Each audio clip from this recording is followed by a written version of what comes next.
Praise the Lord. இன்றைக்கான வசனம், ராஜா சிறுபிள்ளையுமாய் பிரபுக்கள் அதிகாலமே உண்கிறவர்களுமாய் இருக்கப்பட்ட தேசமே உனக்கு ஐயோ. ஒரு எச்சரிக்கையான வசனம் இது. என்ன இந்த விஷயம் அப்படின்னா, பொறுப்பற்ற தன்மை, அனுபவம் இல்லாத தன்மை, சுயநலக்காரர்கள், சோம்பேறிகள், இப்படிப்பட்டவர்கள் இருக்கிறவர்கள், ஆளுகிறவர்கள், அந்த தேசம் பாழாய்ப்போம்.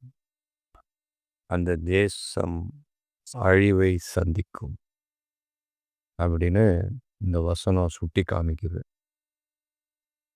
இப்படி யார் பொறுப்பற்ற தன்மையில இருந்தது அப்படிங்கும்போது, சாலமோனோட பையன் ரெகொபெயாம் மூப்பர்களின் ஆலோசனைய கேட்காம அதை தள்ளி வைத்தான். அதை கேட்கல. மூப்பர்கள் சரியான ஆலோசனையை கொடுத்தாங்க.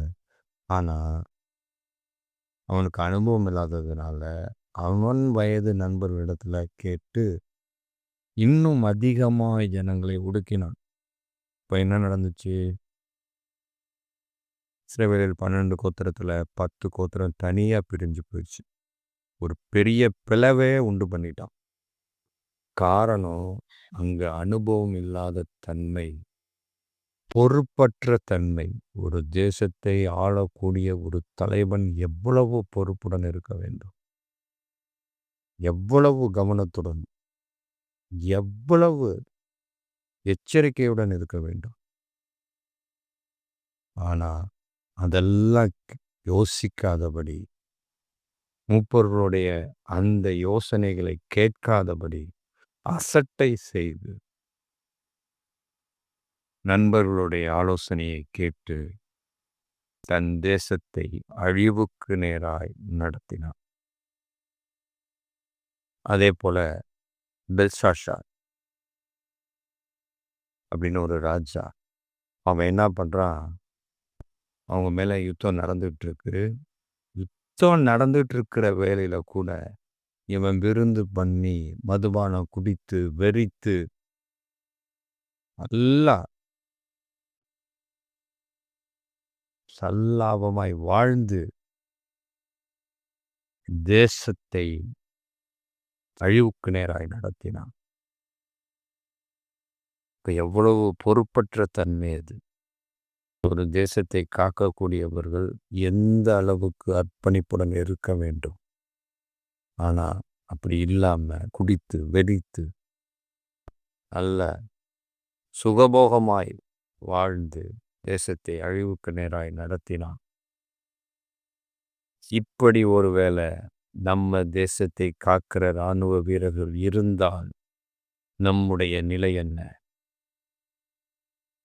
எல்லாவற்றிற்கும் மேலாக எசப்பா இருக்காங்க, அவங்க தான் நம்மளை பாதுகாக்கிறாங்க. இருந்தாலும் ஏசப்பாவால் நியமிக்கப்பட்டவர்கள் தான் இவர்களெல்லாம். அவர்கள் ஒருவேளை இப்படி இருந்தால், பொறுப்பற்ற தன்மையில் இருந்தால் நம்முடைய நிலை என்ன? இன்றைக்கு நம்முடைய நிலை என்ன? சுய கட்டுப்பாட்டுடனும் ஒழுக்கத்துடனும் பொறுப்புடனும் அர்ப்பணிப்புடனும் எச்சரிக்கையுடனும் இருக்கிறதுனால தான் நாம் இன்னைக்கு சுதந்திரமாக வாழ்ந்து கொண்டிருக்கிறோம். அதற்காக அவங்க தங்களையே அங்கே அர்ப்பணித்திருக்கிறாங்க. தேசத்தை காக்கக்கூடிய எல்லையில் இருக்கக்கூடிய வீரர்களுக்கே இவ்வளவு அர்ப்பணிப்பும் பொறுப்பும் இருக்கணும்னா, ஒரு தேசத்தை ஆளுகிறவர்களுக்கு எவ்வளவு பொறுப்பு இருக்க வேண்டும், எவ்வளவு அர்ப்பணிப்பு இருக்க வேண்டும். அதுதான் வசனம் இங்கே சொல்லுது. பொறுப்பில்லாத தன்மை எப்போ வரும்னா, அனுபவம் இல்லாத போது வரும். பொறுப்பில்லாத தன்மை எப்போ வரும் அப்படின்னா, சிறு வயதில் வரும்.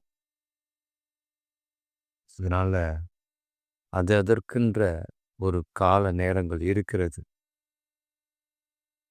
இளம் வயசு அரசர்கள் அநேகர் வேதத்தில் வீழ்ச்சிக்கு நேராய் நடத்தப்பட்டிருக்கிறார்கள். அந்த தேசத்தை நடத்தியிருக்கிறார்கள். அழிவுக்கு நேராய் நடத்தியிருக்கிறார்கள்.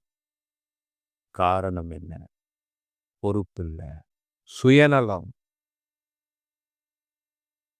அதனாலே கூட தேசத்தை அழிவுக்கு நேராய் நடத்தினார்கள். அதுபோல நாமும் நம்முடைய வாழ்க்கையிலே பொறுப்பற்று வாழ்ந்தால், குடும்பத்திலே பொறுப்பற்று வாழ்ந்தால் அந்த குடும்பம் அழிவை சந்திக்கும். ஊழியத்திலே பொறுப்பற்று வாழ்ந்தால் அந்த ஊழியர் அழிவை சந்திப்பார். விசுவாசிகள் பொறுப்பற்று வாழ்ந்தால் அவர்கள் ஜீவனை பெற முடியாது. மனைவிகள் பொறுப்பற்று வாழ்ந்தால் அந்த குடும்பம் இடிக்கப்படும். மொத்தமாக நம்முடைய ஆத்துமாவை பொறுப்பற்று காக்காமல் விட்டுவிட்டால் ஆத்துமா அழிவை சந்திக்கும். அதுபோல ஒவ்வொரு விஷயத்திலையும் பொறுப்புடனும் அக்கறையுடனும் உண்மையுடனும் எச்சரிக்கையுடனும் நடந்து கொள்ள வேண்டியது நமது கடமையாக இருக்கிறது.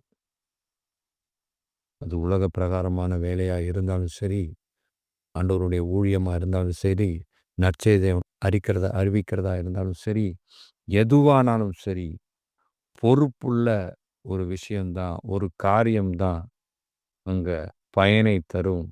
அதன் மூலமாக அந்த தேசம் காக்கப்படும், அல்லது அந்த குடும்பம் காக்கப்படும், அந்த அலுவலகம் காக்கப்படும். இப்படி எல்லாமே காக்கப்படும். எங்கே பொறுப்பற்று திரிகிறார்களோ அந்த தேசம் கவிழ்க்கப்படும். இதுதான் ஆண்டவர் சொல்ற விஷயம். ஒருவேளை பொறுப்பற்று நாம் அடைந்திருந்தால், தெரிந்திருந்தால், இனிமேலாவது பொறுப்புடன் நடந்து கொள்வோம். காதுள்ளவர்கள் கேட்க கடவர்கள். ஆமென்.